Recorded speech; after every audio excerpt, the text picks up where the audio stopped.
right now. And at the end, we will have some minutes for Q&A. So prepare some questions for the team to answer. Obviously, thank you so much for being part of this event. And we will start off with a small introduction of each member. Marianne McGregor recently graduated from the University of Monterrey. She has had numerous work experiences, including mass operations and Technik architects in Germany. She has obtained experience as well from her travels around the world. She was selected to represent her university in a national competition called Mario Pani. Oscar Meloni graduated earlier this year as well. With outstanding recognition along with his teammates, he has been interested in helping architecture students reach a higher level of skill development in several ways. He's one of the co-founder and ex-president of the AIAS Universidad de Monterrey, organizing several workshops focused on students. Oscar has had multiple work experiences, such as construction supervisor with Arquitectura plus Diseño Monterrey, support designer at Herrera Interior Design, worked as a freelancer in Monterrey, Mexico, and currently is working as an architect in BIG, Bjarke Ingels Group in Copenhagen, Denmark. Pablo Vázquez is a highly creative registered architect specialized in solving and turning design problems into the greatest quality of each project. He has a passion for innovative architecture and art visualization, and that has led him to obtain several awards and mentions for his work. Pablo Vázquez has experience in the conceptualization and design of complex projects, as well as in the professional representation of each one of them in 3D model and building. In 2022, he graduated with outstanding final evaluation project mention along with his teammates, and is currently working in GLR Arquitectos in Monterrey, Mexico. This team has won several awards and mentions with their project Halo Funeral in 2021, including Conacero National Steel Competition, second place, honorable mention in the Student Cali, selected finalist in Architizer One Render Challenge, and publications such as Architecture Hunter, Amazing Architecture, Gate Magazine, and A Diseño. In 2022, they all graduated with an outstanding final evaluation project mention. Team, this is now your space. Take it away. Thank you, Pau, for the introduction. Well, I'm going to start looking back at those times, like a year or a year and a half ago, when we started this competition that took us so far. If I can remember one thing, is that we had like time ahead of us, like all the time. Time was like always very pressuring, and something that we had to consider from start to finish during the competition. Yes, I think one of the things we were taking a very big concern on is how we can manage to, let's say, pull off this type of competition and this type of project in a short period of time. And I remember one of our strategy was making a research, first of all, in the competition rather than the site and the type of project and the type of everything. We were trying to make a research on the competition organizers, who were the judges, where they were located, their type of work, office, etc. And I think this was one of the key things to take control and more in further, like the decisions we made was regarding this type of research we made. Because I remember also taking a look at the presentation boards from the winners in previous years, and we were actually making as well decisions regarding this type of boards and this type of graphic design and this type of architectural design as well. Yes, and I also remember that mostly we did do a lot of research about the boards, like how we're going to present the product, as Oscar said, but we also had a very tough time picking the topic. Like you get a brief at the beginning of the competition, you get a brief about what the competition is about, all of the regulations, everything that you have to obey, what is it going to be about, and mainly they have like a topic. This one that we did was, I think, about well-being, health and well-being or something like that, and we had to choose like a building that expressed that. And it was a very hard part for us because when you're in a competition, you want to stand out. You don't want to do what everything does. So when you think about health and well-being, well, everybody thinks about a hospital or like a sports, yes, like a sports center. And we were having a hard time thinking out of the box. There was actually a huge debate between us. I don't remember how was the thing. I was the one who was trying, I was rooting for the theme and the typology of the building. And I don't remember if it was both of you Pablo, guys, both of you guys against me. Pablo was and- was against I us. was No, but you were also not very convinced, I think. And then I turned you to the other side, and then it was Pablo's one. And then, of course, since this competition was also, it was, let's say, a two thing for one. So we were making the competition, and as well, this project was used for one of our classes, one of our. Yeah. It was kind of controversial at the time. I remember like the thought of making or designing a funeral center. It was like the first thing that I thought is that it was like something negative. So that was like the reason that I was so against them. Like we're in a competition of well-being. Like the first thing that I think about is to make something positive, something for the people. Like And, pro health and not thinking pro about health, that. Yeah, not like the inverse. But Yeah. I think that the way that we managed to change that and to make something positive about it, like I think it was one of the reasons, one of the many reasons we had a good place in the competition. But it was actually like really tough because it was not only like a very hard period of time, like it was like the beginning of the competition and we were already not being in the same spot. So it's always not even only being like not having the same mind within the team, but also with our teacher. But it's tougher when it's within the team because it's like 2 against 1, but all of the minds are concentrated in something specific. Yeah, and I think it's important like to be in love of the project, like to be really convinced of what you're doing. It's something cool and something great, and that has the potential to be something important. So when we started, like I remember I wasn't feeling that, but like I tried my hardest to accept the project idea and the project concept. And at the end of the project, I was completely in love of the project, completely convinced that it has like this great potential. And I like didn't mind to spend extra hours and extra give some extra effort for the project to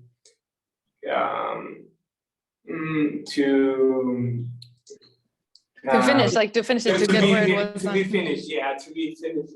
Yes, I mean, because when you like it, when you like the project, you actually are motivated, and that's also something that keeps you going. Like, I mean, I remember that we had like there were like stages during the competition where we had to like first, of course, like turn in things like presentations or like images or plans, like presentation boards for the competition, but also for school. So you had kind of like midterm or like checkups during like a period of time.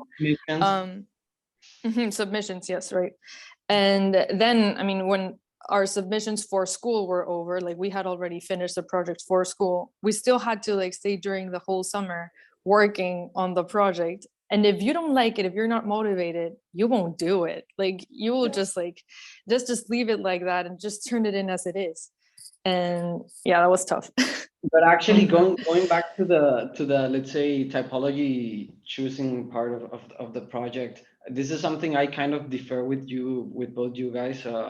I get the feeling that when you both and also our professor was against this typology and this type of project, this is the part where we kind of see the whole overview of where can you take the most potential to it, and then where do you have your, let's say, downsides on the project.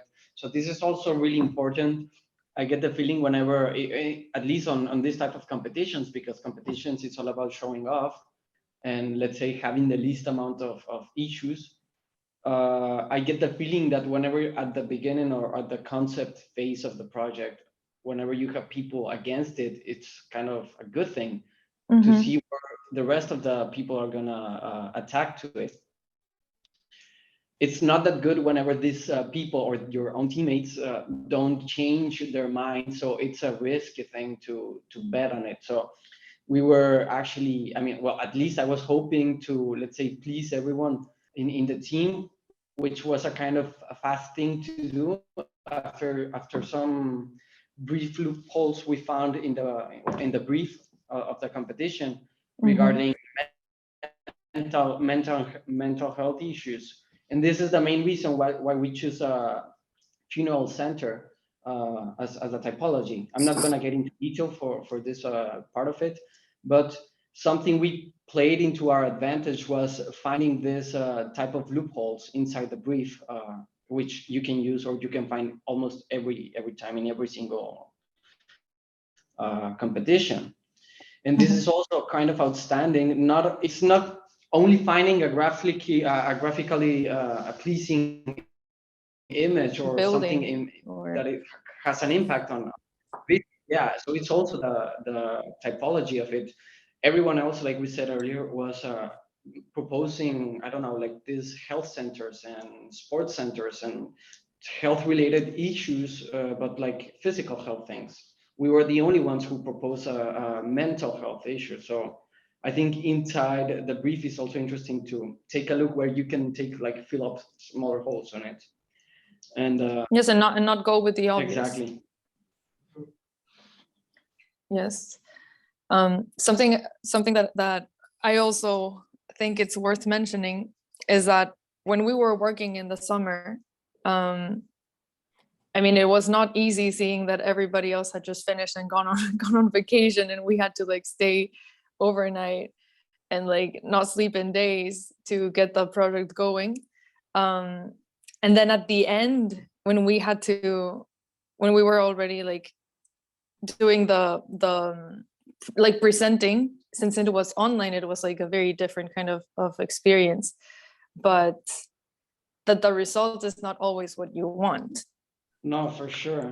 And I mean, also, to be fair, what we didn't take a look at, maybe it's a very detailed part of the judges, because also we went through the second and third phase of this competition, which we never expected to go kind of that far.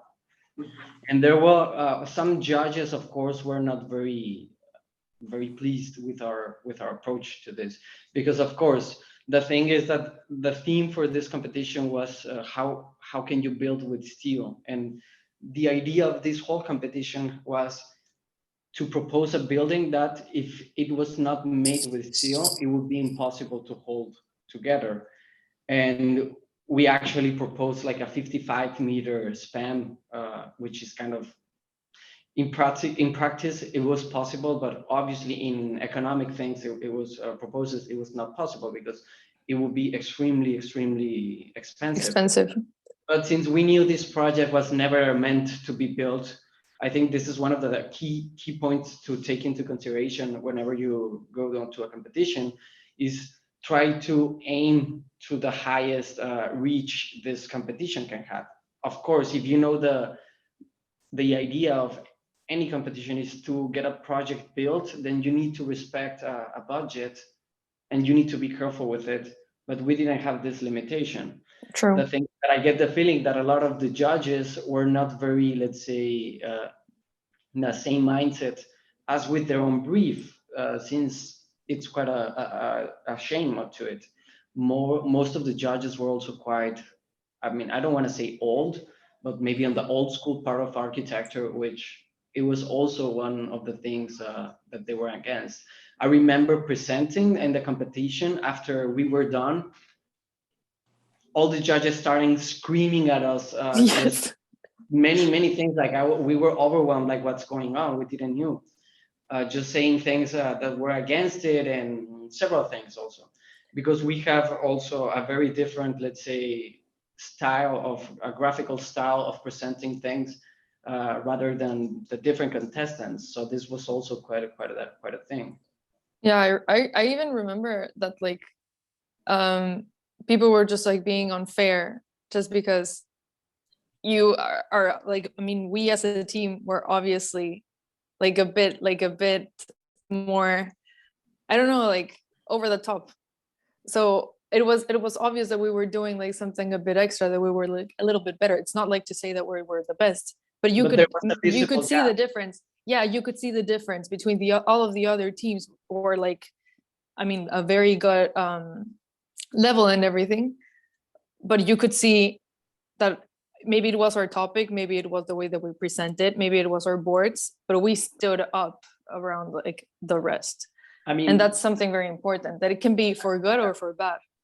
Like, I think one of the important things, even there's a saying that says there's no bad marketing in a way. mhm. So even that many people were against the project, and even that many people were just saying bad things about it, our project was the most of them mentioned. So we got several mentions and publications in magazines, and we got several awards for it, and we got several good things about it. Even that we didn't win the competition, which was meant to be for us, or we wanted to win that one, we got several other things, better things, I believe, Yeah, because of true. it. I mean, like you said, it's not, maybe it's a good incentive for sure to have, let's say, for this competition, there was a prize, a money prize for the first place. And of course, And it's a also good for second and third place second too. and third as well. So yeah, we did want something, not what we expected, because after all the time you've been working on something, of You want course to be the best. You yeah, want you to win. expect to do something in return. And for sure, the prize is a very good incentive, but there were after even losing or not getting the first place, we got several more things out of it that we never expected. So I But think that also, was, I think that when we got to the when we got the second place, that it was like, okay, like at least we got the second place, that's fine. We were a bit down, like, to be honest. But if it wasn't for that, maybe we wouldn't have like sent our project to like the different web pages that accepted it and like did the publications, or we wouldn't have like worked to get it to all of the other awards that it won. Maybe we Yeah. would have just like sat down and be like, okay, we won, that's fine, that's what we wanted. But because Exactly. we got the second place, we were like, we have to get more like from this, and that's what we did. Yeah. Yeah, I think like at the time we did the best that we could do with the few What things. we had. Mhm. Yeah, like with what we had, and maybe that didn't give us what we wanted, because we wanted the first place, but like seeing it through the time, like a year later, we had like the three of us, we had like so much job offers. We had like many other things in like I myself, I learned to do like too many things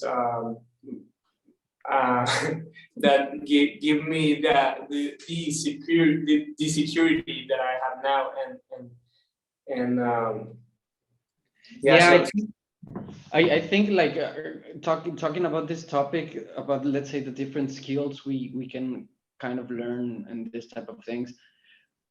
Going again on the topic about time, since we have a short period of time doing this, I think one of the good things to take into consideration when you have, let's say, a small gap of time doing something is try to find and trying to learn a new skill, which at least this is what we did. We were aiming our last month on the competition. We were aiming to present and to render like a 2 or 3 minute video, just as an extra presentation thing. So we were kind of rushing everything to be done before starting the production of this animation and video, which, to be fair, none of us knew. So we didn't knew how to actually do a video. And this is the interesting part of it, is how did we manage to actually do one of these videos in less than 1 month? So we kind of learned all these new skills and very, let's say, on a very strategic way on how to learn how to animate, for example, and how to direct a video, how to render a very heavy, let's say, video in a short amount of period of time. Because of course we are no animation company, we are no animation experts, we're not even rendering experts or whatever. So we needed to, let's say, find, first of all, the cheap way to do this, because we're students, so we didn't have anything like powerful computers, or we didn't have anything that was kind of easy going for us. And then the second thing is how to do this the fast way, because we had less than 1 month for rendering and then the production of everything, including the audio and the voiceover, post-production, color grading, everything. So it was kind of a rush. I also remember that like something that we did for fun during doing the video, like we actually like just did it for fun, because we could have done it like any other way. When we were putting like the human scales, like human scales, is that how you call it? Like all of the humans in the video, that we like actually like recorded ourselves and turned ourselves into like the models like for the video. That was actually really fun. Yeah, but it was it does more process than that. It was not just for fun. Do you want to take this? No? Yeah, but I think it's important like to have fun in the process, because it's long. It's a long process, and the only way that we ourselves maybe try to do it again, or we ourselves make another competition, it's because of that, like because we had so much fun, and because like it was a very good experience for all the three of us, like not only because of the project, but because like we said, we had fun, and not because of all those things that came up later, like the experience in general. It was like a really cool experience. But for example, the human scale part of it that we recorded, I think we need to give them a little bit of context. So in the video, there's a part of the video that is showing the church of this funeral center. And of course, we wanted to have human scales to have a perception of the size of the church, which it was too heavy. It was not just for fun, the reason why we recorded ourselves instead. The reason for it was because if we imported 3D human scales to make the animation, the file and the render was going to take longer and it was going to take more time. So what we did instead of importing 3D human scales, we record ourselves in video, in general video, with a white background.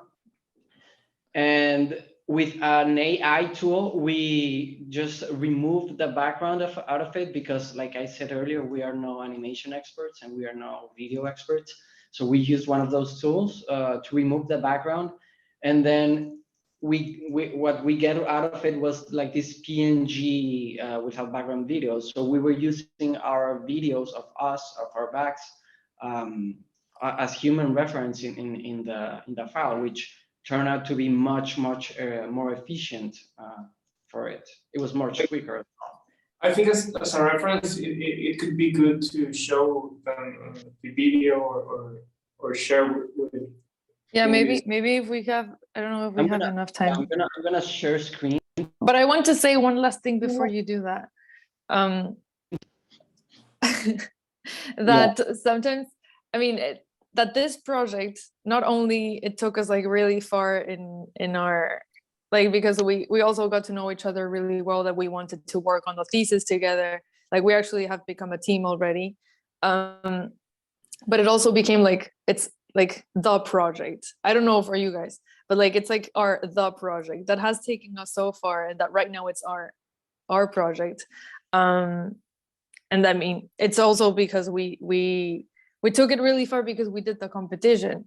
Like we took the risk of doing the competition really well, that it actually had a very good outcome, and having the motivation out like took us really far. I think it's special for the three of us because it was the first time we put ourselves like a really high standard graphically and yeah, quality, like in the quality. Yeah, like quality, yeah, like really high standard in terms of quality. So yeah, it's really special for me because it was the first time that I did like that kind of jump. It's really hard. Like it's knowledge curve and like it's like really hard, but it's special for me, at least for me. Yeah, and I also think that when you have like such a big project coming up, such as like your thesis project, that at least for us it lasts for a year, like a whole year. If you find sometimes like when it's a project that it's 1 month long, you're already like exhausted of seeing the same plan over again every single day for more than 12 hours. Like it's exhausting to see it. And I imagine like for over a year having to work on the same project, it's very like, it's too much. So Yeah, if you find something as motivating as a competition, you might like be looking forward to that. And that's actually what we did also for our thesis. We were planning on we did like our thesis, which lasted for a year, and we wanted to get it into a competition. So we put all of our effort into it, not because we wanted like the special mention but because we had that extra motivation of having a competition to win.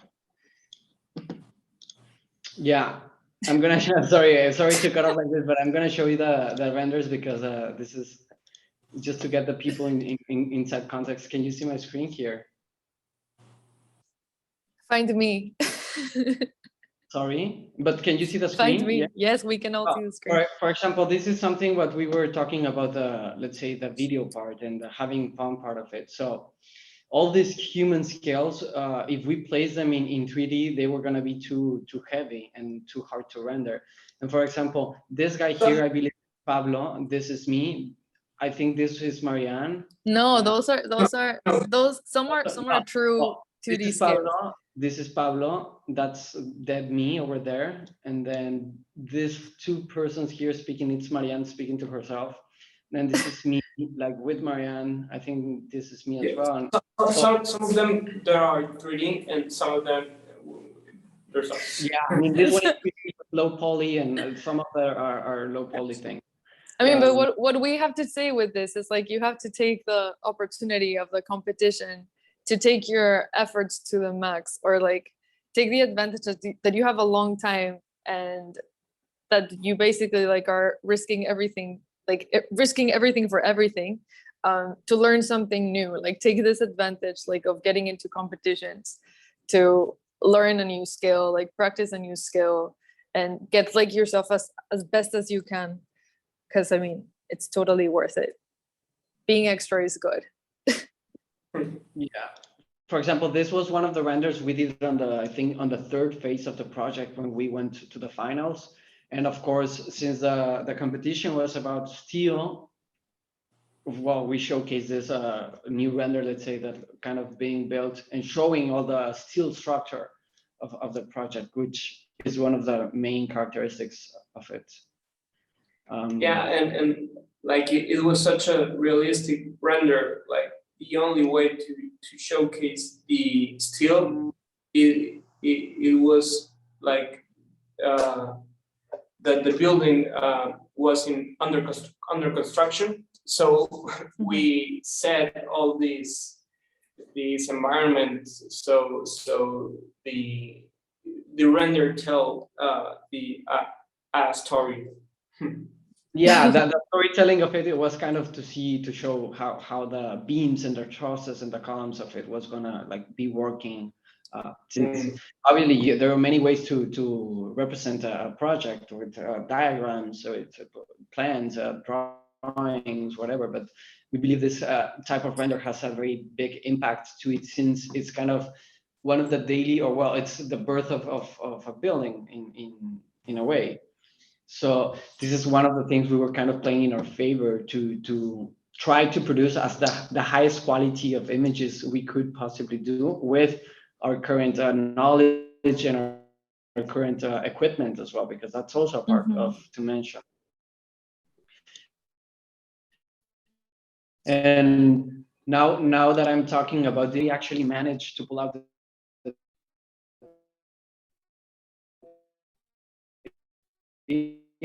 video, since we made an estimate from 1.5 years to render the whole video. Of course, these things are not made like this with only one computer.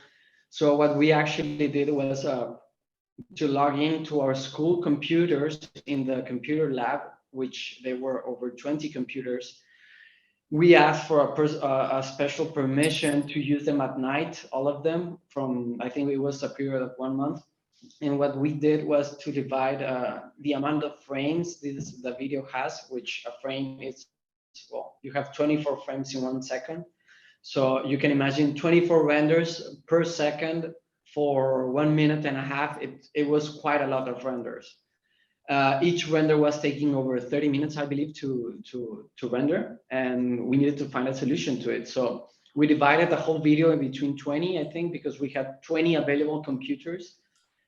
And it was a mess, to be honest, try to have all the files organized and all the naming properly and everything, because once you have everything together, then you need to have a proper filing system and organization system, which there is no perfect system, I believe. But it was an interesting part of it, try to collaborate as well with our school. I think that was one of the things they helped us the most with it, was actually for the lending of the equipment to it.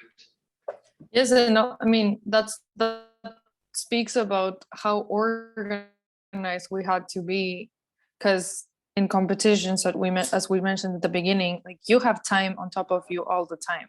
Like competition, usually you have like 1 month to submit or like 3 months to submit.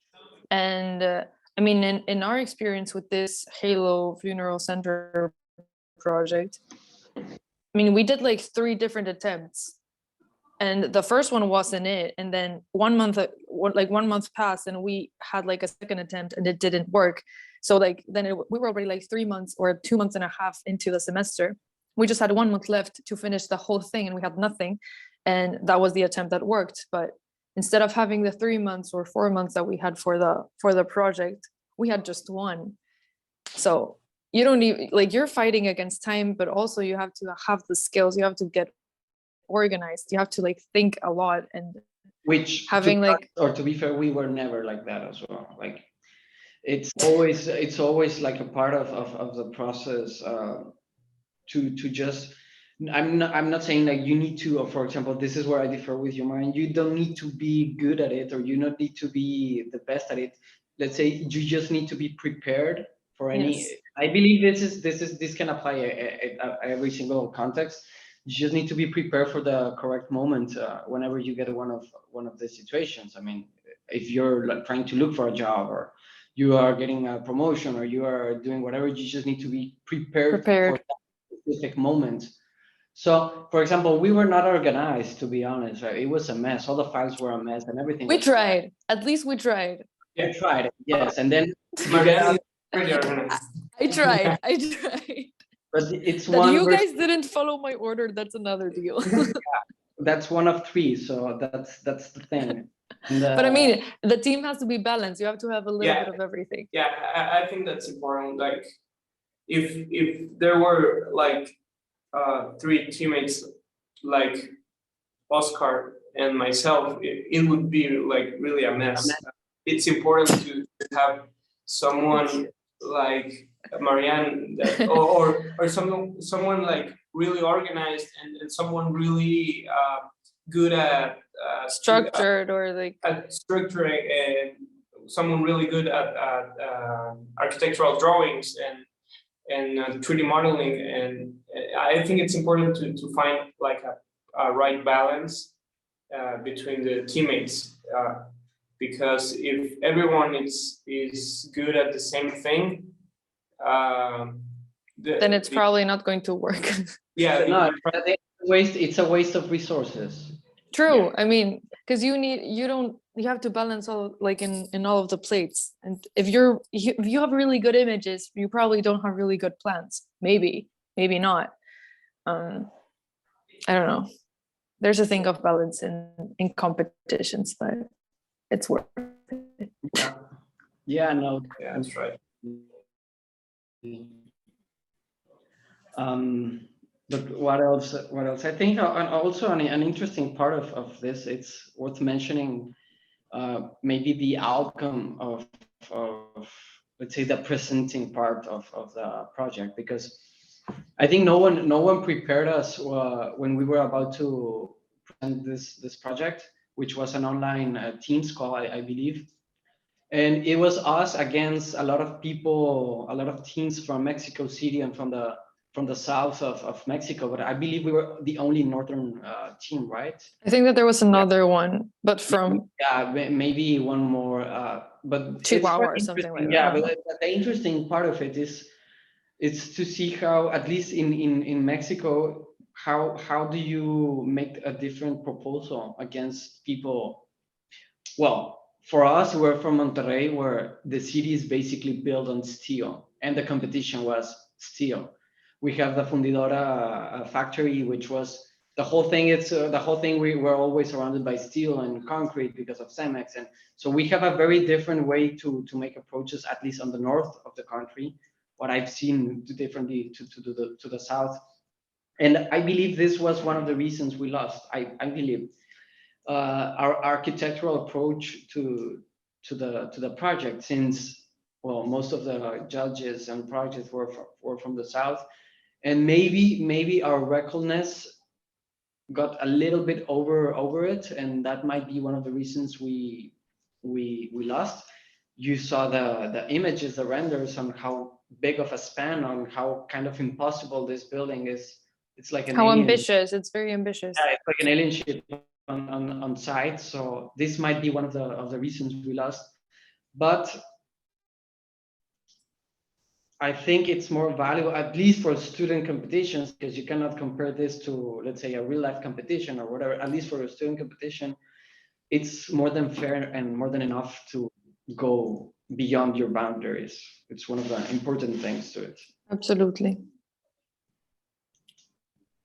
So Any what else? questions? I think I don't know. I don't know if we have anything else. I don't know if we're going to the Q&A maybe now, or Yeah, Do you- I don't know if you guys would like to like show a little bit of the video. If not, Yeah, we can sure. move on. let me just open it in YouTube real quick. I mean, it's probably gonna be a little bit lagged, but anyway, gosh.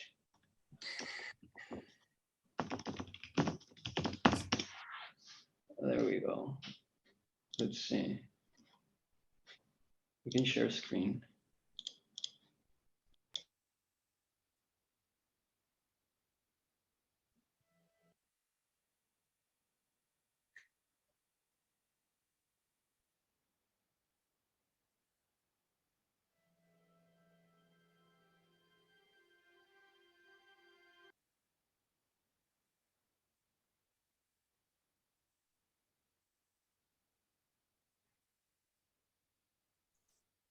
We stopped seeing your screen. Yeah, but did you hear me or did you hear the We heard Yeah. we heard the video, so it was good. okay, then Is it in full quality? Or yeah, but I mean that's what we got. Do you hear the video here? No. No. no? Okay. No, I don't know. You had it good at the beginning. Located There.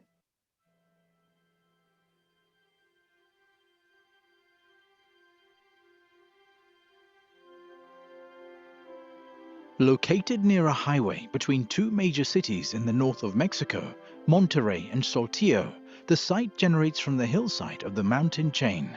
The location has a high hydrology intervention because of the glens that segment it, causing three main agglomeration points that provoke the avoidance of natural glens trace, initiating the master plan's essence. The main critical point forms the building's footprint, interacting on site, melding through two main concrete cores, from which the algorithmic structural solution arises.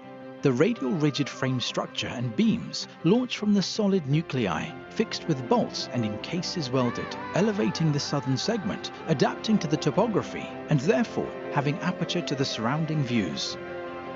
Vertical louvers protect the southern facade, finishing with a pure and elegant integral project.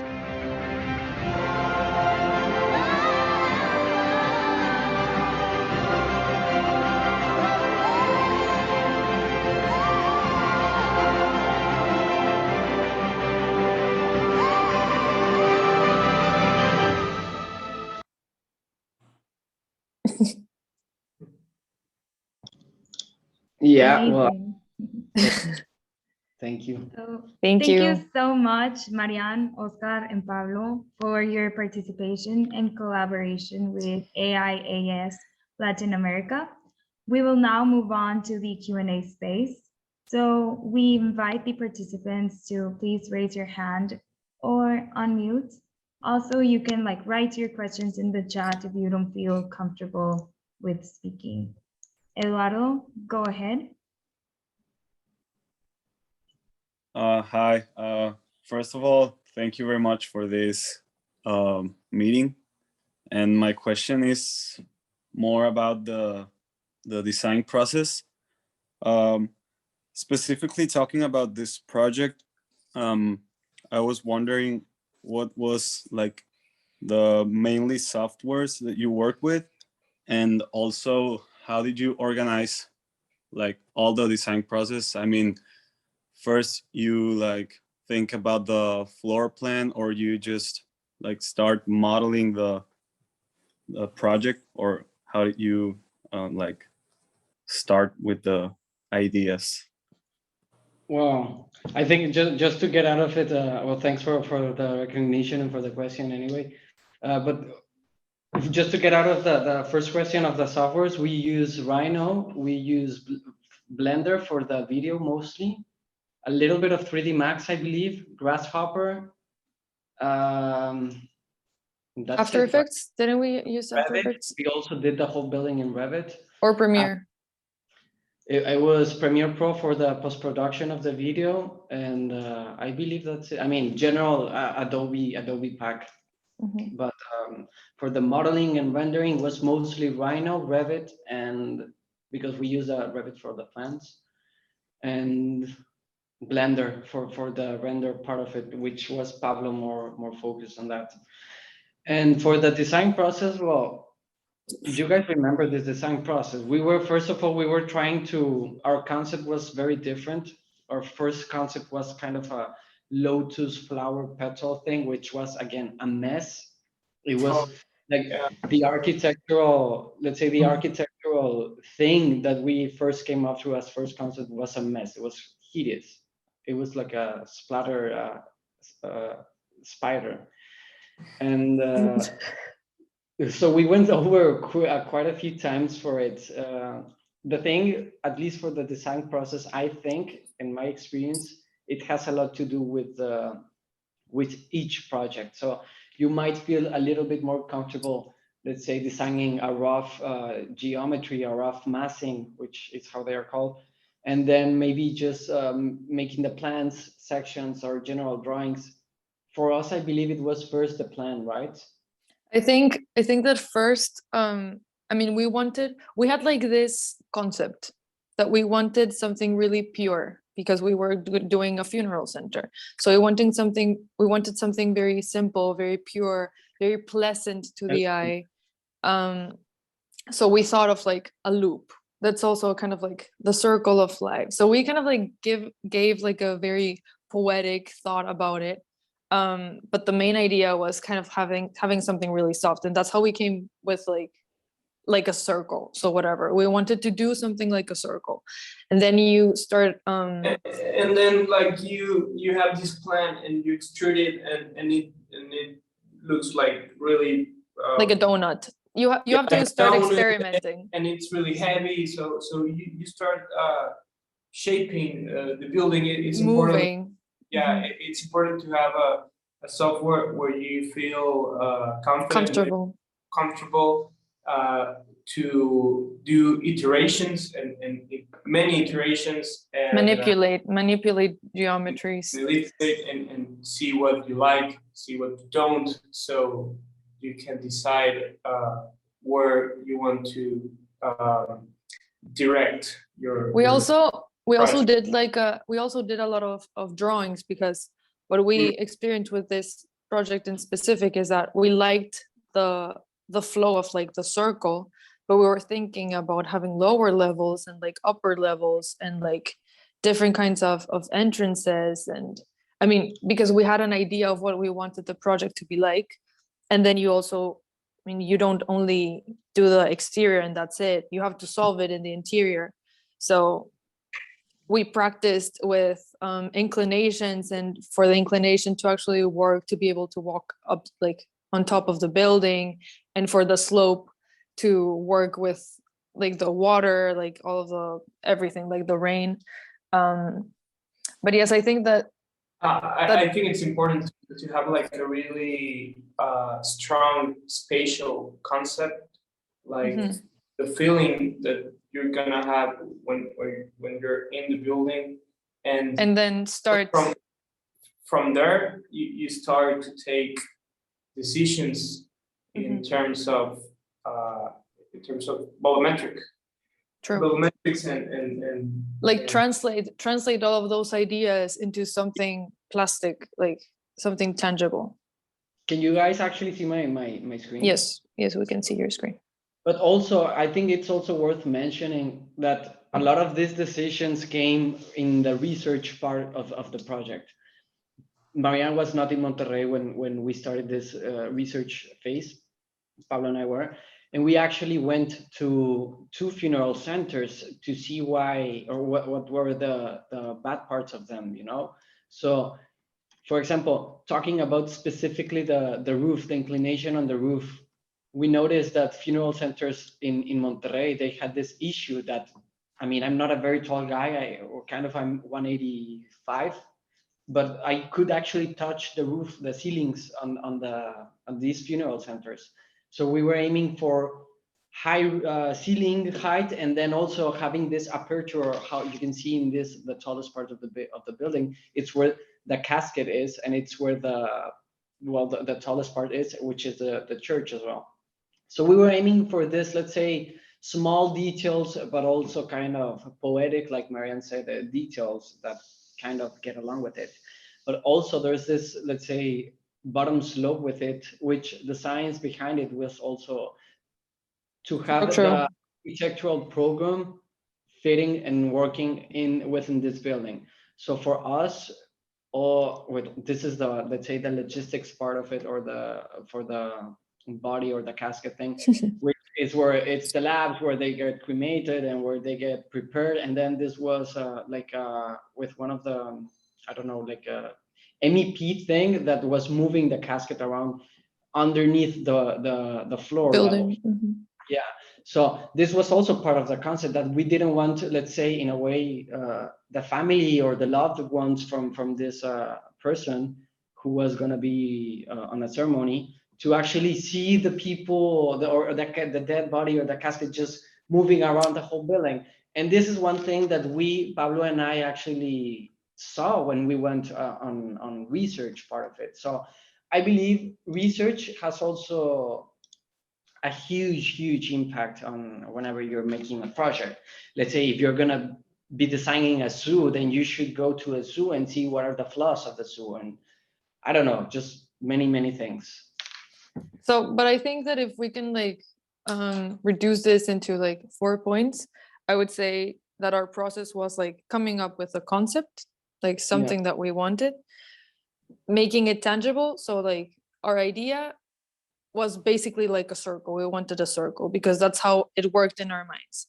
And then start like wanting like what will the experience or the idea be like, and experiment with that like tangible object that you got to make it into the actual like project, or like what it came out to be, something like that. Yeah, so thank you so much for answering the question. We have another one from Emiliano. You can unmute yourself. Hello, Emiliano. Thank you for the meeting, and your project was amazing. I'm actually a fellow Alex Rodriguez student, and I wanted to ask you about your diagram animation, which was amazing. How did you manage to achieve the diagram animation, since I think it's an animation that I've never seen anywhere else? And if you could recommend where I could learn that skill. There was like a very deep thinking process behind it, because like how can you explain something so complex in just like a few steps? So first, what we did was like digest the project. So like what do we wanted to explain in the diagrams, like the main things that would explain the whole idea. So I think that we did like a couple of steps, and then also thought about the transitions between each step. And I think that we first did the modeling in Rhino, and then we did them in Blender, right, Pablo? Yeah. And I mean, Pablo can tell you more about the animation process in Blender. That's like a whole different complex thing. Technical stuff, but no, like I think it's more important what you're saying, Marian. It's the part that we like resume. Decompose. You have to decompose the we project. decompose the project in let's say 10 steps. So we had 10 static diagrams that Images. like 10 static images that we could present with what we were telling. But also something about those images is that they have to be like by their own, they have to be understandable.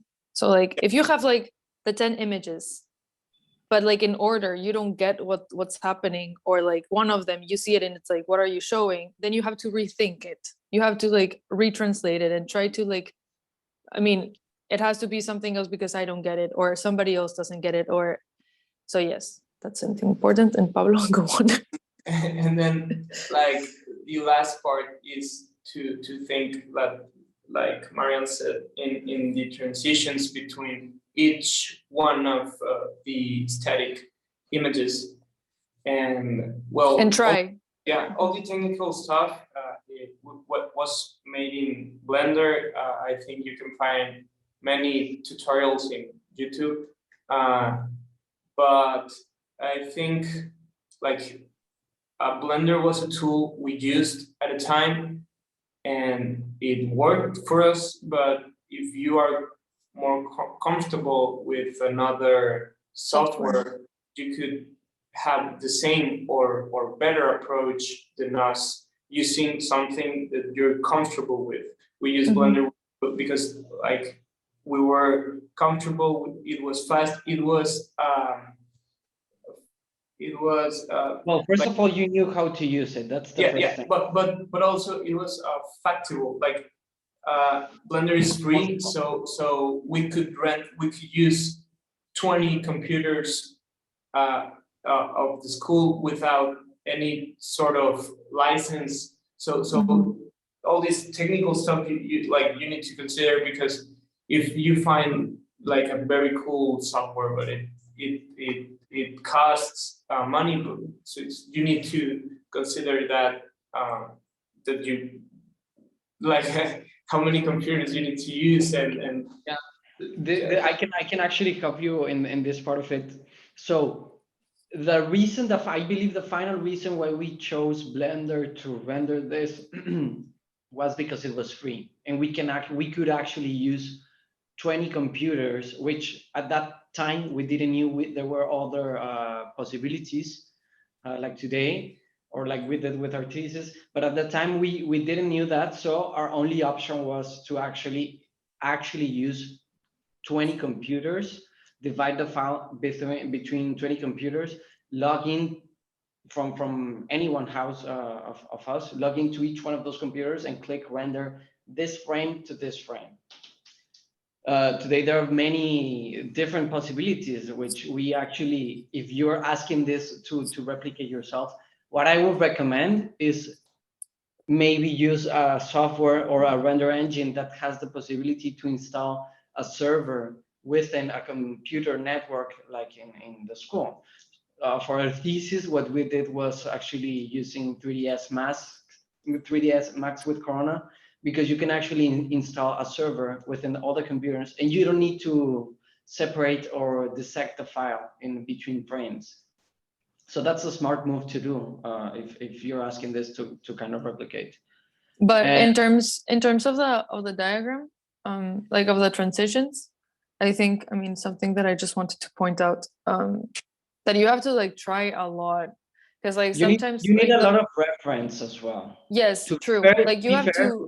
We used a video from Big English Group that it's called Towarowa 22, which is a project in Poland. And I believe that was the first video that I saw with that type of style, like a clean diagram thing. I can send you guys the link in the chat if you want to see it. Yes, but like seeing a lot of reference of diagrams, yes, of like references, projects, reading, getting yourself books that have like all these images, that helps a lot to be able to come up with an idea of how to explain one of the steps that will explain the whole project in terms of the diagram. And also, I mean, sometimes when you want to show that a building is extruding, maybe you need like an arrow, maybe you don't, but you have to do all these testings and like see how it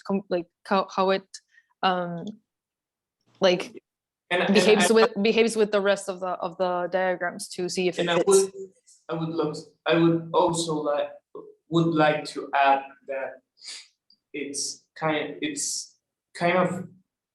practically impossible to have like the result you want at the first time. True.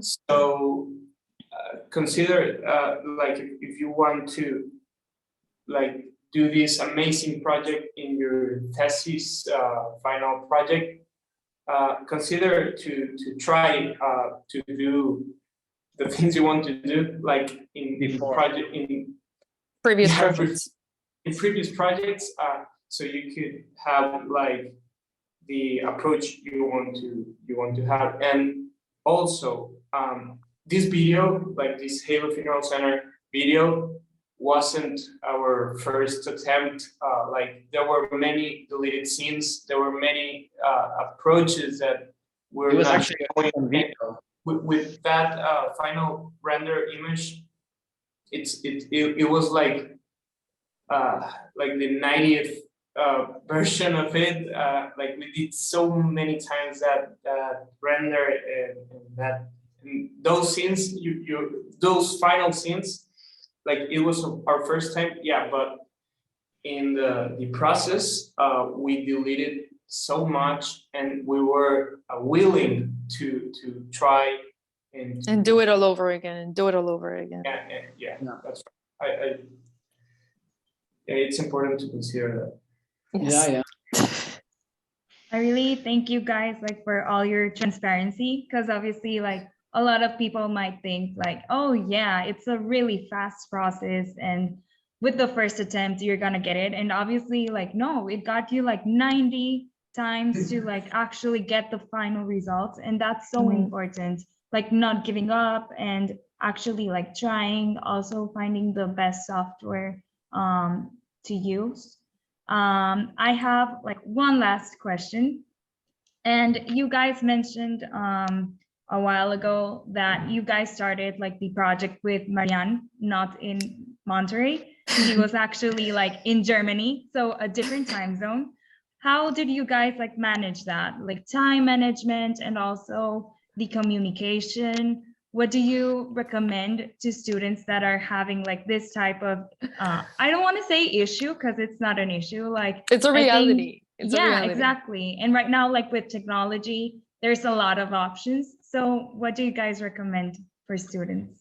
I think that, I mean, Oscar and Pablo can tell you more from their point of view. But for me, as for Meloni, because Meloni was also like away abroad during our thesis semester, like one of our thesis semesters. So it is hell for both parts. Like the ones who stay, it's hell. And the one who's also like abroad, it's hell, because you have to like be all the time present. So like during my day I was present, and during the night I had to be present with them. And for them it was like the same, but the other way around. So it's very complicated, but I don't know. You guys can say more about that. Well, and definitely it's not an easy process for sure. But I think the biggest issue was trying to match the time. So And for example, ideas. No, I think that ideas too. Yeah. well, ideas as well, but it was mostly a time management thing, because Pablo and I were in a meeting and we were trying to contact Marianne and she was not available or whatever. She was busy doing some other thing. But what you mentioned about the ideas is that I believe all parties involved need to be at the same time whenever these ideas are taking place. It's much easier. Have a live reaction. Bounce. Yes, because I mean, I remember that we would be in our Zoom meetings, and I would be abroad, they would be together, and I would be like drawing something, trying to explain what I wanted to show them, and like showing them like in the camera, because I mean, it's not easy to communicate when you're not drawing. And like when we were all three in the same place, we would just like grab a piece of paper and draw and explain, and we would all be there, and everybody would get it at the first time. Yeah. So I mean, there's a lot of patience that you have to work on when you're abroad, but it's hard. It's really, I do recommend at least to have like certain moments when you do, like at least at some periods of the or stages of the project, do be present, like all three or all four, all two, I don't know, the team to be present at least at some point, because it's way easier to communicate. And then at some, like between like from one point on, then it's just like maquilar, I don't know, it's just like doing stuff. Develop. But but it's difficult, but it's worth it. It works at some point. It just works. Well, I don't think it. Well, yeah, it works. Pablo can say his experience because he's the only one who has like actually just been there. And, like, well, I think that with the technology that we have until this day, like 2022, I think for this specific type of work, like this design process, and I think that being with virtually present, virtually present. Yeah, virtually present. I think it doesn't work, or at least It's really hard. The teammates that, if you compare like the results of one team that was virtually communicating, and another one that was physically engaging, or I don't know. I think the one that physical have their meetings, we'll have We'll have a better result. better Yes. and exponentially I better can even- project. We can even mention it like in our own experience. Like during this Halo Funeral Center project at the beginning that I was in Germany, I was for 2 of the 4 months in Germany. In the first 2 attempts that Pablo and Meloni were there together and I was abroad, were the ones that were trash because we just couldn't get our ideas together. Like it was just being really hard to translate, like for them to translate their ideas to me and for me to translate my ideas to them and like match everything was really, really difficult. And those were like our 2 attempts that we were already like being all stressed out. We're not going to have enough time to finish. It's not like it's not going to happen. And then by the 3rd month that I arrived, that we were already all 3 heads in the same space all the time. That's when the magic happens. That's when it starts working. I mean, because you start communicating, you can actually get direct responses and take the other's pen and like draw on top of that drawing. And like, I don't know, it's way easier. But I agree with Pablo. Thank you guys so much for taking your time to answer all the questions, answering with a lot of honesty and like saying a lot of the background that obviously like behind the scenes, actually, like people don't know what goes on. People just see the pretty slides, the pretty Yes. project, and they don't have really a sense of everything. So with this, we end the behind the scenes student competitions event. Special thanks to Oscar, Marian, and Pablo for their time and energy, and obviously for making this possible. Guys, could you like please share where people can find you, maybe like your Instagram accounts, if they want to reach out to you? Yeah, sure. Yeah, I don't know if I can, let me see if we can send it on our chat.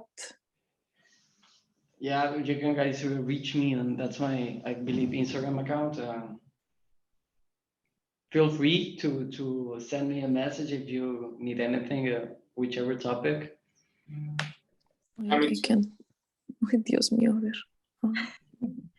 Thank you so much. And well, obviously to each one of you, we really thank you for attending this meeting.